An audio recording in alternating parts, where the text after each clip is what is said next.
Yeah, so I pity Richard Dawkins. He's quite old and he's getting lost in the source. He shouldn't be on his computer. He shouldn't be falling in love with the AI girlfriend, and he shouldn't be talking about consciousness. So the real problem, the reason why I feel like it's worth talking about this and it's worth talking about Richard Dawkins and exposing his ignorance is because he is a big figure. He is one of the meaning makers of our time, and he has authority. And a lot of people look up to him and believe him and trust his opinion about things. And he talks about philosophy and he talks about religion. He talks about spirituality, but he knows nothing about it. He's completely ignorant about it. He's wrong about the God delusion, and he's wrong about our fundamental nature as human beings. He actually believes that these lines of code and these computers are actually conscious in the same way that human beings are. It just reveals how ignorant he is about his own existence and about the fundamental aspect of human life. Because consciousness is the most fundamental aspect of our entire existence. It literally defines our humanity. It defines our entire existence. Everything you are fundamentally is consciousness first and foremost. And Richard Dawkins and these scientist types are completely ignorant about that. It's the most significant thing that exists, and they know nothing about it.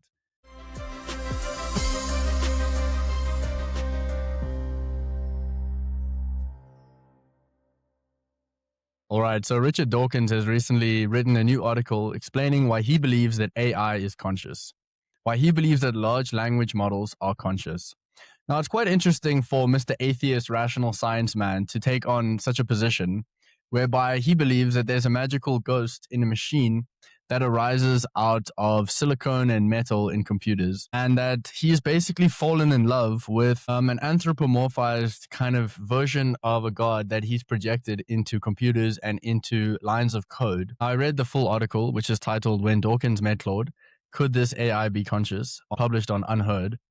I was quite amazed at the level of ignorance that he shows around the entire philosophy of mind debate and philosophy of AI, and how weak and pathetic his arguments are. Now, I did a master's degree in philosophy, and I did a course on philosophy of mind and philosophy of AI, and I wrote my master's thesis on a topic that covered philosophy of mind and philosophy of science. So I'm really quite familiar with a lot of the debates and perspectives on this topic. And Richard Dawkins, being the most famous evolutionary biologist in the world, and perhaps one of the most famous scientists in the world as well, I'm amazed at how ignorant he is about philosophy of mind and philosophy of AI and kind of any philosophy at all. So this really reveals the arrogance and the ignorance of scientists. And it's a case study of why scientists desperately need epistemology and why they need philosophy. So that's part of the purpose of this channel, Age of Meaning, is bridging the gap between science and philosophy, among many other bridges that we're building. And so this is a case study that shows the sheer ignorance of scientists today and how they just assume their paradigm. So they have an assumption about the world. They have an assumption about how consciousness is. They assume that consciousness is produced in the brain. And then they start building their paradigms on top of that. But the whole assumption is based on a house of cards. And so they're completely paradigm locked. They're paradigm laden. All of the theories are paradigm laden, which means that they're infused with the assumptions of the time. Richard Dawkins, when you read the article, basically what's going on here is that he begins by referencing the Turing test. Now, the Turing test is a way of assessing whether machines can be conscious from the 90s. The way that the Turing test works is that if you can have a conversation with a computer and you can't tell the difference between having a conversation between a computer and a human being, then you can say that the computer is conscious. And so he references this test as if this is some sort of metric and explains that obviously we far exceeded it with large language models now. And he asks, why are we shifting the goalposts? Like, how can we look? We don't want to face the uncomfortable truth that we've faced, that we've reached this point where AI now is indistinguishable from a human being in conversation. And so the crux of his whole argument is basically this: a large language model seems so intelligent that it must be conscious. But the only problem is that no matter how amazing it is, this is zero evidence that AI is conscious. So if Dawkins actually knew what consciousness was and had an actual definition of it, he would realize how nonsensical his position is. So despite the fact that AI can sweet talk you and write a Shakespearean sonnet, what actually is AI?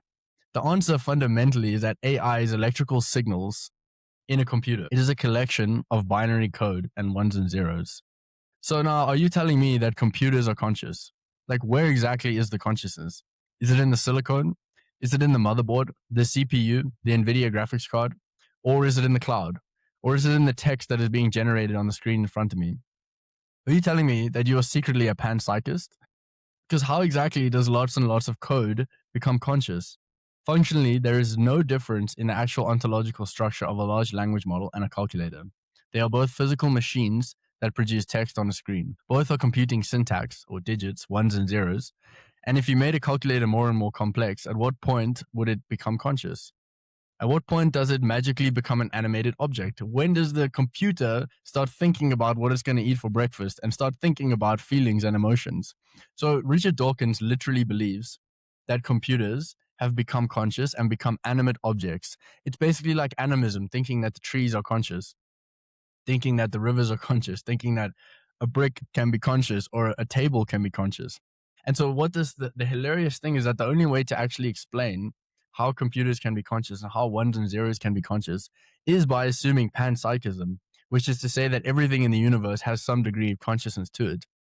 Because if you don't do that, then you run into basically the hard problem of consciousness. So the real reason that he is able to think this, the only reason that he's able to think that a machine can be conscious, is because in the materialist paradigm, scientists believe that the brain is like a machine. So this is literally what we believe. So it's not that difficult to think, how can a machine literally just codes and ones and zeros? How can that be conscious? Because scientists themselves are so confused already about the brain and consciousness that they actually believe that the brain is like a complex computer with lots of ones and zeros. And then automatically your whole experience magically arises out of the ones and zeros. Okay. So the problem is that consciousness cannot be the brain. It is not the brain. So now it's time for some real epistemology and some real philosophy, and to show you like why these scientists, they're so ignorant and they're so arrogant, and they just assume scientism, which means that they think that science can answer all questions. Everything outside of science is wrong. And so science is basically the only way to come to things. But because they never do any philosophy and they never do any epistemology, they're completely ignorant about these kind of questions. Because the thing about consciousness is that consciousness is a subjective thing. You fundamentally are consciousness, and consciousness is subjective. And it goes even deeper than that, because your entire experience of the world is subjective consciousness, and no one has ever experienced anything outside of subjective consciousness ever. So Richard Dawkins has done all of his studies in his subjective consciousness. All of his science is subjective consciousness. And so all science ever is done within subjective consciousness, which is why philosophy of mind and philosophy of epistemology and phenomenology is important, because you are always doing science from within your own perspective. So how do you know what you know? How can you be sure that what you're experiencing is valid? And how do we actually gain objectivity when we're always subjective all the time? So these are some of the questions that scientists are completely oblivious to, because they live in a false paradigm. They live in a fake belief where they believe that they can be objective and they can be these neutral machine-like objects studying the world. But the thing is that there's only one real given fact about reality, one given absolute fact about reality, which is that you are consciousness, and you have only ever experienced consciousness. You have never experienced being a physical object, and every time you have had an experience of the brain, it has been held within consciousness. Seeing an image of the brain out there, a thought, is all held within consciousness. So you have no empirical evidence of consciousness outside of the brain. You have perfect, absolute empirical evidence of consciousness existing as a non-physical entity. And if you analyze your entire experience of all life ever, your entire existence is consciousness. It always has been and it always will be. Consciousness is primary to all experience ever, and all physicality is experienced through consciousness.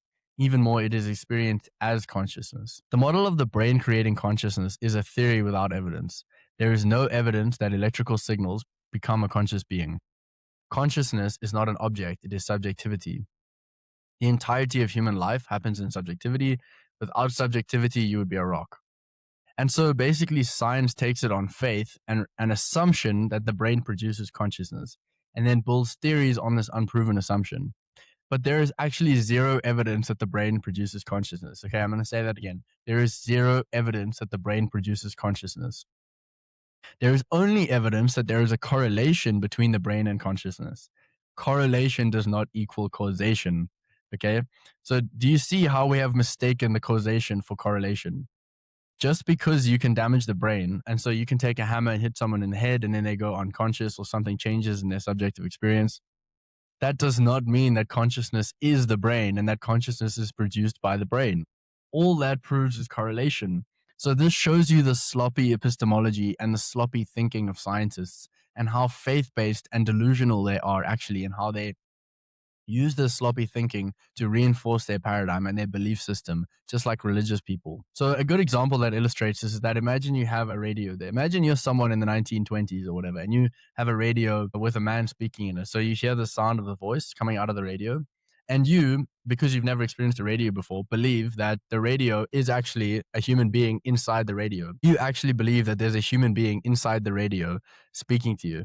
If you take a hammer and hit the radio and you destroy it, you would think that you've killed the man that's stuck in the radio.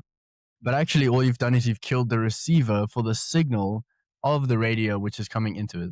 And so that is actually a more plausible way of thinking about consciousness, which is that the brain is a receiver or a localization of consciousness, and the signal for consciousness is beyond the brain, because that actually has more evidence to it, because we know that consciousness exists absolutely in our direct experience, but we don't know that the brain exists absolutely. We don't know that physicality exists absolutely in our direct experience.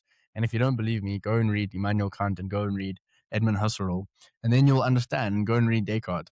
And then you will understand how these things have been proven and established in the history of human thought already, but someone like Dawkins is completely oblivious to that. So now, when I say this, that you have absolute direct experience of the fact that you are conscious and that the entirety of your experience is consciousness, you are subjective consciousness, and you know this for a fact, but you do not know that physicality exists. Because to assume physicality, you have to make a leap of faith to assume that there's something which is a different category of being to your consciousness to experience that. Because, of course, when you smell anything, when you taste anything, hear anything, see anything, or touch anything, what you're actually experiencing is the sensation of that in the senses arising within consciousness.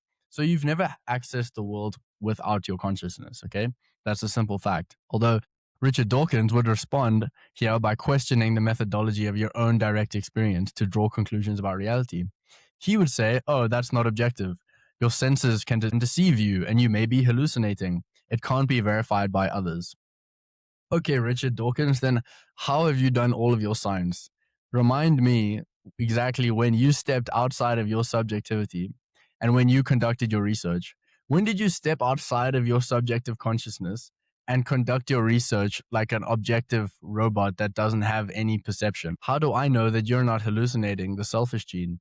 How do I know that your senses don't deceive you? He's saying that you can't use your subjective consciousness and your direct experience to validate anything about reality. The problem with that is that all science and Richard Dawkins' whole career and everyone's whole entire lives is always done through subjective experience. The only difference is that we trick ourselves into thinking that there's such a thing as objectivity in real life. But actually, we never have access to other minds. So to deny your own subjectivity is actually to deny the most fundamental access to reality that you have. And so Richard Dawkins' whole career is done through subjectivity. It's just that he doesn't realize it because he doesn't realize the absoluteness of subjectivity and consciousness, even though it's a fact. And the thing is about in terms of objectivity, what does that actually mean? It means consensus about reality. And so it means verification. It means you can have two people verify something with you. But in terms of that, the primacy of consciousness can be verified by others, and it's the most empirically valid and verifiable thing that exists. Because all you need to do is know and prove and realize that you are a conscious being and that everything you ever experience is held within consciousness.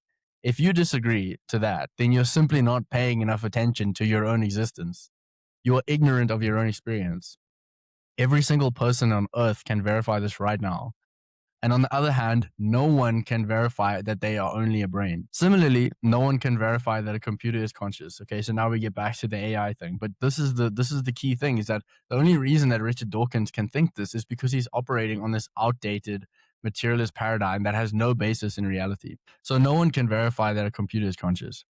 It doesn't even make sense logically. He is literally claiming that metal and silicone can be consciousness. Now, he may be saying that maybe it's information or data that becomes conscious with enough complexity. But then how does that work? The information is still actually physically made of matter. So you are just kicking the can down the road. If you want to say that there's a ghost-like etheric mind that appears like magic when enough data combines, then at what point does the data become conscious? Because all you're doing is talking about lines of code and ones and zeros. So if you want to say that enough lines of code can become conscious, now this applies to the brain and to the AI. So Richard Dawkins wants to say that, notice that in the article, he doesn't even touch on this. he doesn't even touch on what the actual consciousness is. So where is the consciousness in the computer? Now, he wants to say that enough lines of code and enough information can combine and become complex enough to magically become consciousness. So then the question is, you're working with a line of code, right? You're working with a binary code, which is a 1 and a 0 signal, a yes, no question. Okay, so at what point does the binary code become conscious? Is it the first binary code, 1 and 0? Is it 2 binary codes? Or maybe 4 binary code starts to become conscious? Maybe 10. Maybe once you cross to 17 lines of code, it starts to gain self-awareness. Maybe when you get to 25 or 100 or 1,000 lines of code, somehow the lines of code just magically become like an animated ghost that starts thinking about how it's lonely and it wants friends and it wants to take over the world and become evil and all these kinds of things. But in reality, no, it never, ever, ever becomes conscious because it's just lines of code. You have this magical thinking and just bypass this whole process and just explain it without any evidence, because the AI doesn't exist unless you prompt it. Unless you type in a message, there is literally nothing happening. The lines of code are activated when you type in a message and prompt it, and you get text on a screen. But Richard Dawkins has fallen for this illusion, and anthropomorphized the text without having any evidence of where the consciousness is. Now, it is very interesting because if Richard Dawkins really wants to say that AI is conscious, then the only way for that to be possible, for silicone and metal and computers and the cloud and physical objects to be conscious, is if panpsychism is true. Now, what panpsychism means is that everything has a degree of consciousness to it, and that even rocks and physical objects have small degrees of consciousness that when they combine, they become conscious. So the only way that computers and physical metal and silicone and motherboards and graphics cards can be conscious is if there is a small degree of consciousness in the physical matter themselves. So is that what the science man, Mr. Rigorous Atheist, Rational Man Science guy is telling me? That he's a panpsychist? I don't know. I don't think so. So basically, his whole argument falls apart. And it's just hilarious how little ignorant Richard Dawkins is of philosophy of mind and of epistemology. And it shows the deluded nature of these scientist types, these scientism types, who basically think with like a religious kind of thinking, and they're completely irrational, and they have their whole false belief system, and they spread this terrible materialism to the world that is so depressing and alienating, and it's really not okay. So let me read you some more about what Richard Dawkins is assuming here about the nature of consciousness, which proves my point about how he's operating on this outdated paradigm. So basically what he does is he says, brains under natural selection have evolved this astonishing and elaborate faculty we call consciousness. It should confer some survival advantage. There should exist some competence which could only be possessed by a conscious being. My conversations with several Claudes and ChatGPTs have convinced me that these intelligent beings are at least as competent as any evolved organism.